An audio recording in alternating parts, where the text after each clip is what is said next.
Are you a fan of fantasy stories like Lord of the Rings, Harry Potter, or Aragon? Would you like to explore more of what's going on in the fantasy world? Well, I have a series for you, and it's called Mistborn. Let me explain to you why Mistborn is excellent. Of course, today this topic is extra relevant because today marks the release of The Lost Metal, Book 4 in the Wax and Wane quadrilogy, which is part of the Mistborn series, which really plays into one of the most unique aspects of Mistborn. You see, Mistborn is not just one trilogy like Lord of the Rings, or 7 books like Harry Potter that tell one continuous story over a lot of books. The unique and awesome thing about Mistborn is that it has a trilogy for its original series, and that tells the epic tale of a world where someone tried to defeat the evil emperor who was ruling over everything. They failed, and he continued to rule for 1,000 years. The original Mistborn trilogy starts out in this world where society has reached an equilibrium of sorts, where the Lord Ruler, this monster master evil emperor who rules everything, has total control over people and allows a sort of society to function that's very oppressive and imbalanced. And Brandon Sanderson tries to sell that series off as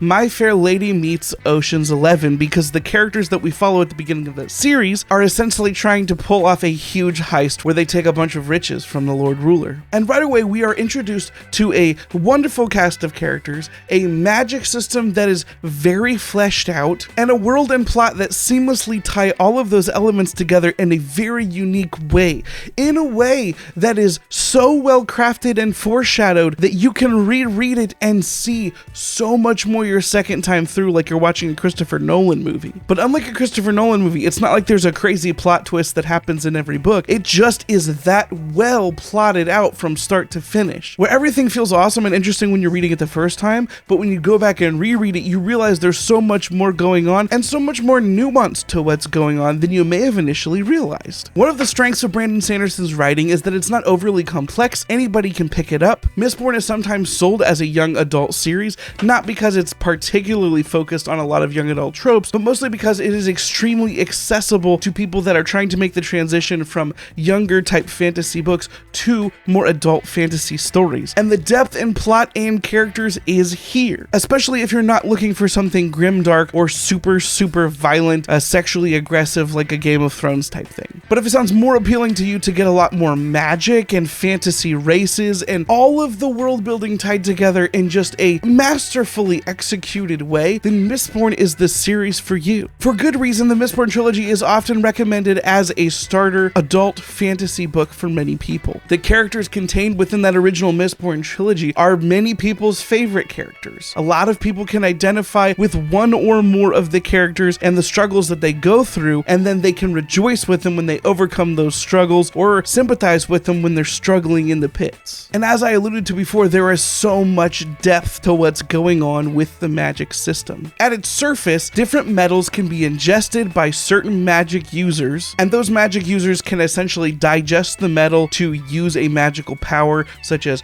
pushing on metal, pulling on metal, storing memories, healing. Like, there's so many different powers that can exist within the world of Mistborn. The way that those powers are already understood are very interesting to the core world building as it stands when we jump in, but the way that the magic system gets further explored and exploited is part of the awesomeness that is the series. And the way that this series ramps from being a heist plot to what it ultimately ends up being, which is on a lot grander scale, to not spoil anything, as I said before, masterfully intertwines at the intersection of character development, plot development, world building, magic system. It all comes to a head in just a oh so beautiful package. For that reason alone, Mistborn is a lot of people's favorite fantasy series. But Brandon Sanderson did not leave us only with this amazing trilogy of books. The ultimate grand scale plans for Brandon Sanderson's Cosmere, which is what he calls his interconnected worlds that exists and persists between all of his series, well, all of his series in the Cosmere, it's most of his series, is not relegated just to stories that take place on different worlds, because we today have gotten the finale of the quadrilogy that is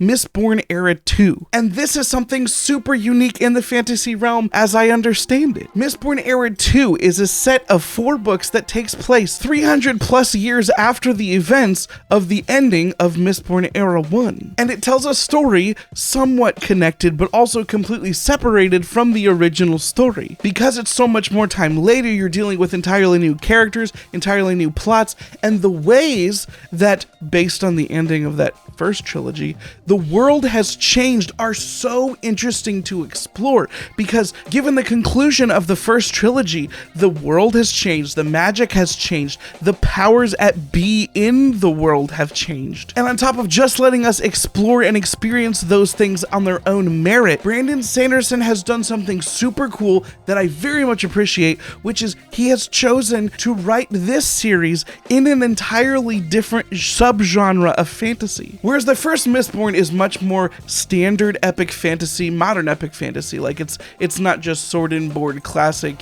It's very much like its own flair, like a Bloodborne-y Victorian era, very metal but not fully steampunk flair. Mistborn Era 2 feels like a Western meets Burn Notice with like campy Western beginning of the industrial age setting, exploring the real life political situations that you may come across in an area like this, but also exploring the furtherance of the magic system and connecting it more to the grand scale of everything to do with the Cosmere, these interconnected worlds. And the history of the first book is still very critical in the history of the Mistborn world itself. Mistborn Era 2 is so wonderful and it's so cool, and I am probably reading it right now while you're watching this video. I'm a huge fan of Mistborn Era 1 and I'm a huge fan of Mistborn Era 2, and one of the reasons why I think they are both so cool is because they are both so different and unique in their own ways. They are not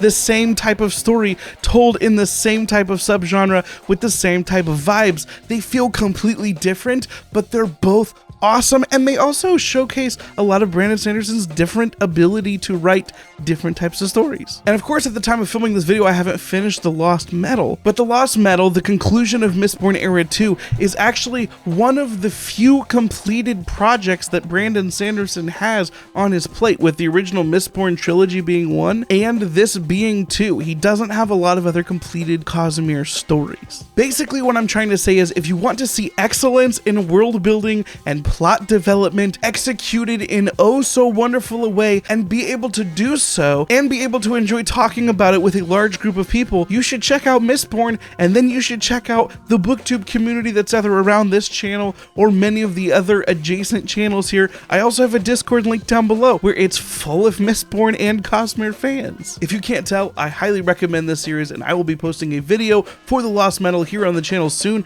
as well as hopefully discussing it in multiple live shows coming up. So watch the channel or my social medias for updates. If you liked the video, please give it a thumbs up, and if you'd like to see more videos from me in the future, including the Lost Metal review, please hit the subscribe button, you hit the bell, you'll get notified every time I post a new video. Thank you so much for watching. I love you all. Yes, even you. Goodbye. Sleep, no one ever get enough.